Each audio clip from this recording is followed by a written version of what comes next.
Welcome to another episode of the How to Fight with a Longsword series, or in other words, the Lichtenau Tradition Longsword Fencing Basic Course. In this episode, we'll be taking a look at Durchlaufen, that is, wrestling at the body and wrestling at the arms. My interpretation of Durchlaufen as a Hauptstücke is that it is the theory of how and when to initiate wrestling with a sword. It also shows what kind of wrestling is effective when you are holding a sword. It is very important to note that I am far from a proficient wrestler. As such, the Durchlaufen portion is more of an example on how to implement hip throws into Lichtenau style longsword fencing if you already know how to wrestle. In addition to that, safe wrestling training is not just the ability to be able to throw someone. It is also very much the ability to be able to be thrown safely. I won't be touching on that at all. As such, if you and your partner don't already know how to wrestle, I do not recommend that you try to replicate the Durchlaufen techniques shown in this episode. If you already know how to do a proper hip throw, how to fall safely, and how to not injure someone with a lock joint, then you can use the drills in this episode as an example on how to get to that point with a sword in hand. Now, before we start with the actual subject of this video, please do note that the incorrect examples are exaggerated on purpose so that the issues are easier to see. All the techniques based on the historical sources are shown according to my current interpretations. As such, they are subject to change if I ever come up with or run into a better interpretation.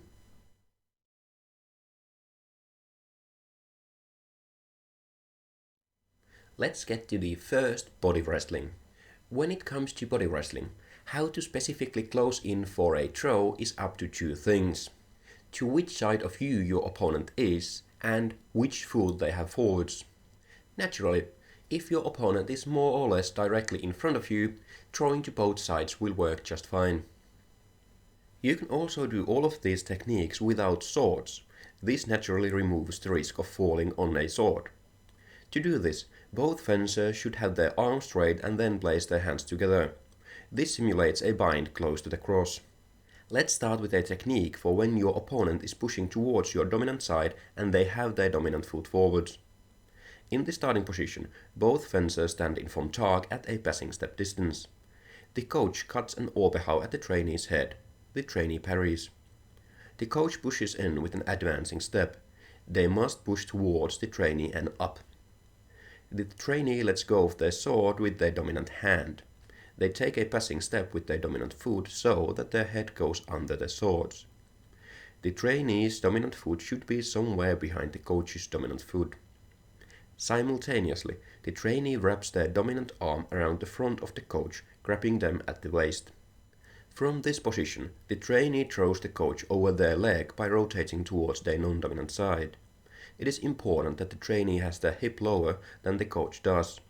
The trainee also must have their hip in contact with the coach's hip or upper thigh.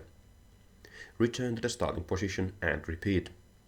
It is pretty much impossible to succeed with a hip throw if the trainee's hip is not in contact with the coach.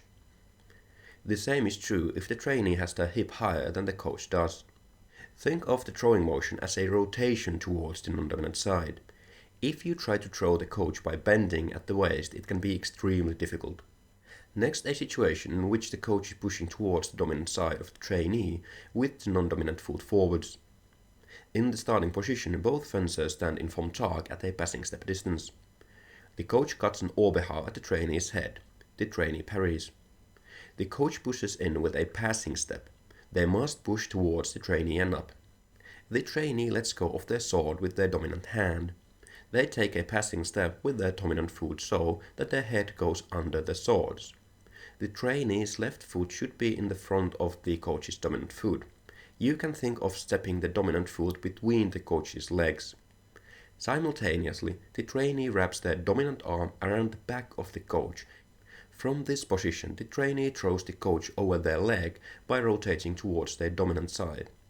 As with the previous technique, it is important to have the hip in contact with the coach and lower than the hip. Also remember to think of the throwing motion as a rotation instead of trying to bend at the waist. Return to the starting position and repeat.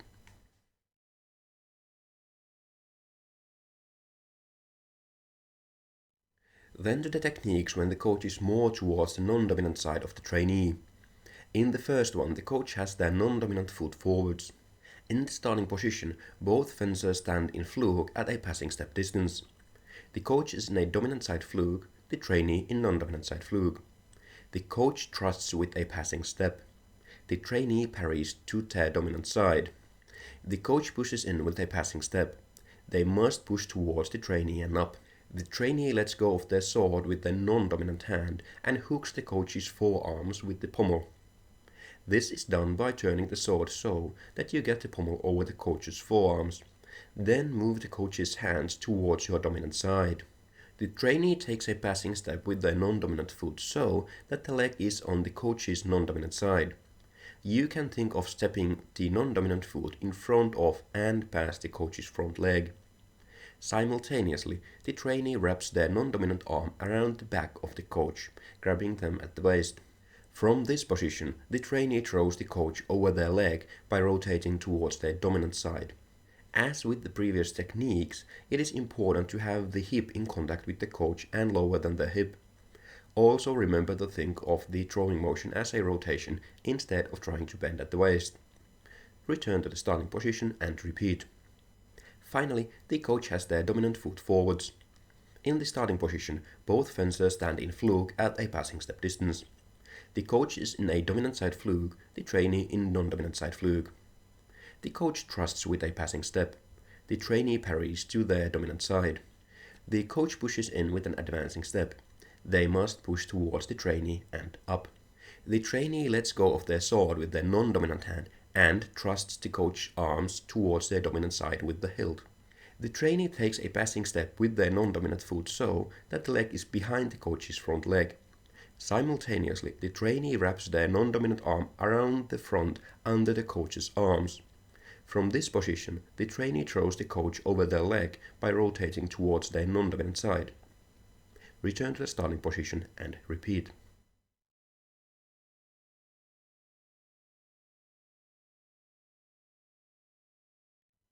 Then let's take a look at wrestling at arms.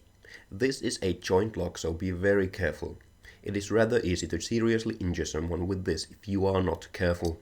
In the starting position, both fencers stand in fluke at a passing step distance.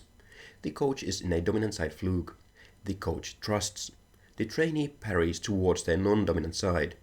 The coach runs in so that their hands come up high. The trainee lets go of their sword with their dominant hand. The trainee grabs the coach's dominant wrist so that their palm is pointing towards their dominant side. After the trainee has a hold on the coach's wrist, they drop their sword.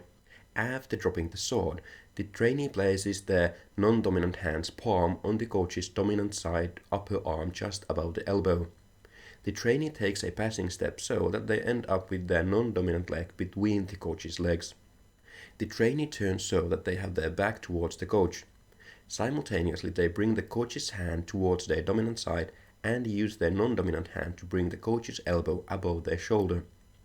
At this point, the coach is in a joint lock. The manuscripts say that you can either throw the opponent or break their elbow. With this technique, it is extremely important that you are careful when bringing the coach's elbow up. If you lift it too high, it will cause a serious injury. With your dominant hand, you want to rotate the coach's wrist so that their palm faces up. This turns the elbow, allowing you to lock it above your shoulder. Return to the starting position and repeat. The manuscripts tell us to drop our sword when going for the initial grab on the coach's wrist. This is definitely faster if you can pull it off, as you can simultaneously go for the wrist and the elbow. The bad thing is that if you fail at this, you now don't have a sword and your opponent does. If you first go for the wrist and only after getting a hold on it drop the sword, you are a bit safer. In the case that you fail to get a hold on the elbow after dropping your sword, you will still at least have a hold on your opponent's wrist. This makes it much more difficult for them to break distance or use their sword. You can also do a very similar joint lock if the coach thrusts so that they end up with their hands low. Once again, turn your dominant hand so that the palm faces towards your dominant side and grab on the coach's wrist. Then go for the coach's elbow as before. You want to use your dominant hand to rotate the coach's arm by turning your knuckles first down and then to your non-dominant side. This will make the coach's elbow point up. Now you can give pressure down on the elbow to lock the joint.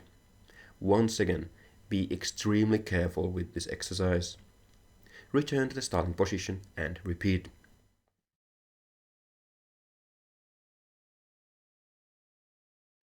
For the last exercise in this series, we have something which is probably not the most useful thing in the world, but it is fun to do and it is from the sources.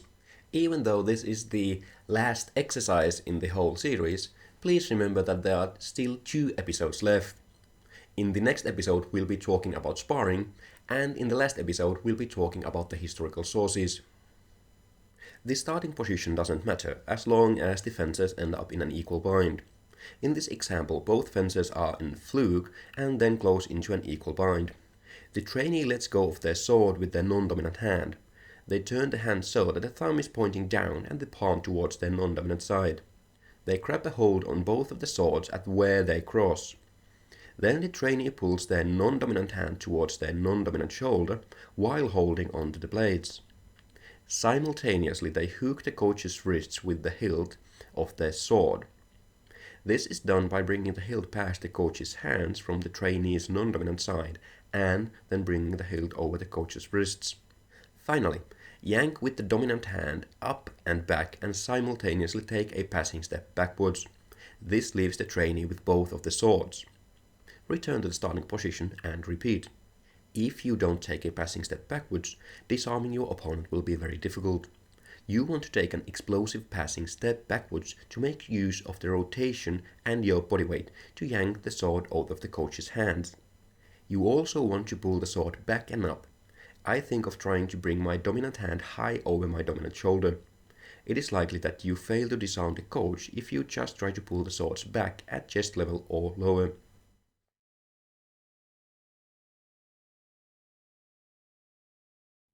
Before we get into the recap, go and tap that like button and subscribe if you haven't already.